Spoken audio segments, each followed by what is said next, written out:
You have too many. You know you have too many. You go to the plant store to buy one specific thing and you leave with 3. There are cuttings in glass jars on the windowsill because you couldn't let a broken stem go to waste. There's a plant in the bathroom that shouldn't survive there, but somehow does because you keep adjusting the light for it. When friends come over, they comment, sometimes with admiration, sometimes with a joke about the jungle. You laugh. You don't explain because you don't have language for what the plants are actually doing for you. There's a specific psychology behind why you keep bringing them home, and it isn't decoration. If you're a person whose home has slowly filled with plants over the years, and if you've quietly wondered what it means about you that you keep needing more of them, the psychology underneath isn't what most people assume. It isn't just aesthetic. It isn't compensating for something you're missing. It's a specific and documented set of things your nervous system is asking for, using the plants as the exact instrument that provides them. Once you see what's happening, the collection stops feeling excessive and starts looking like the intelligent response it actually is. Here's the thing nobody talks about. When you bring a plant home, you're not just adding an object to a room. You're doing 3 things at once, most of which happen underneath your conscious awareness. First, you're creating a small ongoing responsibility loop. The plant needs noticing, tending, watering, adjusting. Second, you're changing the sensory environment of your home in a way that measurably affects your nervous system. Green things in your visual field lower stress. Third, you're practicing a specific kind of relationship, one that responds to care over time but doesn't demand emotionally, doesn't reject, doesn't misinterpret. Most people who fill their homes with plants don't consciously identify any of these 3 effects. They just notice that the plants make the space feel right, that tending them feels grounding, and that they can't quite explain why the house feels less like a house without them. What they're describing is all 3 effects running simultaneously in a way most cultures don't have vocabulary for. Biologist Edward O. Wilson, in his 1984 book Biophilia, proposed that humans have an evolved affinity for other living things, that our nervous systems were shaped over hundreds of thousands of years in environments dense with plant life, and that our modern indoor environments quietly deprive us of something our bodies still expect.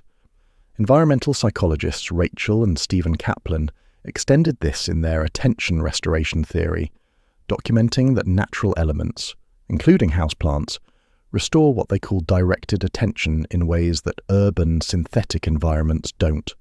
The plants aren't just pretty. They're doing measurable work on the cognitive load your day has been running you at. Environmental researcher Roger Ulrich's foundational 1984 hospital study found that patients with views of trees recovered faster and needed less pain medication than patients facing brick walls. Later research extended this indoors. Plants in a room reduce cortisol, lower blood pressure, and improve mood at levels that show up in blood work. When you bring another plant home and feel a small settling in your chest, that isn't sentimentality. It's your nervous system correctly identifying that the room is now a slightly better environment for it to live in. Picture this. It's Sunday morning. You get up, make coffee, and pick up a small watering can. You walk through your home slowly. You check each plant. This one needs more light. You move it. This one has a new leaf unfurling. Now you notice. And something small and specific happens in your chest. This one is drooping. You adjust the water schedule in your head. The whole loop takes 20 minutes. It doesn't feel like a chore. When you're done, you sit down with your coffee, and the room feels different than it did before you started. It feels inhabited. It feels tended. This isn't just about the plants, it's about who you become during those 20 minutes. You become someone tending, someone responsible for growing things, someone in a small, ongoing exchange of care with life that asks nothing back except attention. That role, that specific self who tends, is one your daily life doesn't automatically give you, and your nervous system knows the difference between a home where that self exists and one where it doesn't. The plants aren't the point. The version of you that shows up to take care of them is. But here's where it gets interesting. The plants offer a specific kind of relationship. Most modern life doesn't easily provide. They respond to care visibly and consistently. Give them light and water, and they grow. Neglect them, and they show you. There's a clean feedback loop between what you offer and what happens next, and that clarity is quietly rare in adult life. Most human relationships don't work this way. Most work situations don't.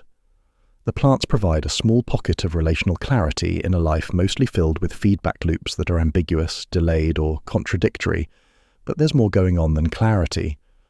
Plants also let you practice being needed by something living, without the emotional intensity of being needed by another human. For people whose caregiving instincts run strong but whose human relationships don't reliably absorb the care they want to give, plants become the exact instrument that lets them express caregiving at a sustainable rhythm. This isn't a substitute for human connection.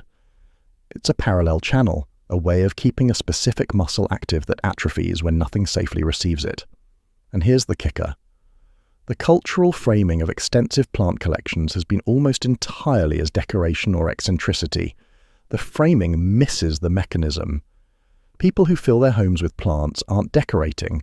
They're building an environment their nervous system recognizes as home, practicing a relational rhythm their days don't otherwise provide, and quietly maintaining a version of themselves that gets to be needed by something growing. Now let's be honest. There's a version of extensive plant collecting that's genuinely displacement. The person filling their home with plants specifically because human relationships have become too painful or unreliable, and the plants have become the only relationship they trust. If your plants are the only living thing that has your care right now, they're doing important regulating work, but they're also worth noticing as a signal that other channels of connection may be starved. The plants aren't the problem. They're often the exact thing keeping the person regulated enough to keep living.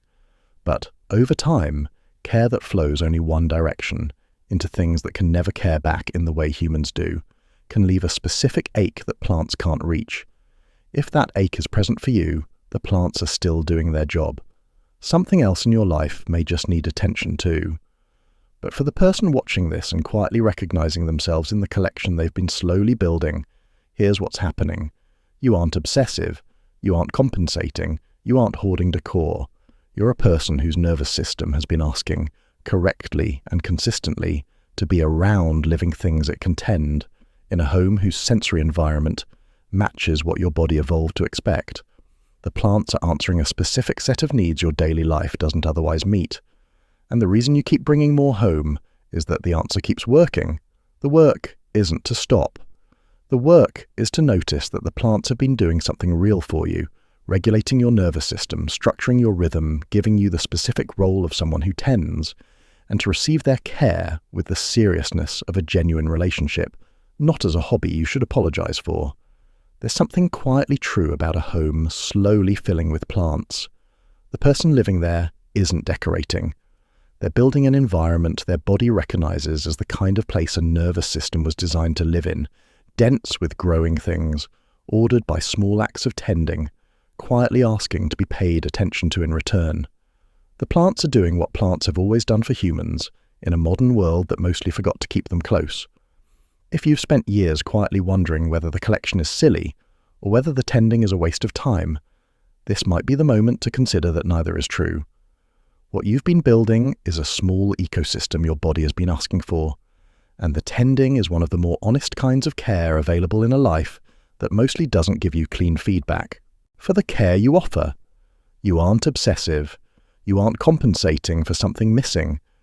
You're a person whose nervous system has been correctly asking for the specific environment and specific relational rhythm that plants provide. And the tending you've been doing has been real care, in a form your body recognizes. If you're the person I've been describing for the last 8 minutes, the one who has been slowly filling your home with plants and quietly wondering what it means about you, I want you to hear this. Nothing is wrong with the collection. Nothing is wrong with the tending. What you've been building is a real environment for a real self, and the plants have been doing measurable work on your body and quiet work on the specific version of you that gets to be someone tending something living. If any part of this landed for you, I'd love to know. Tell me in the comments about the plant in your home that has surprised you most, or the moment you realized you weren't decorating, you were building something. If you want more videos that name what's actually happening in the patterns most people never have the language for, that's what this channel is for. Hit subscribe. See you in the next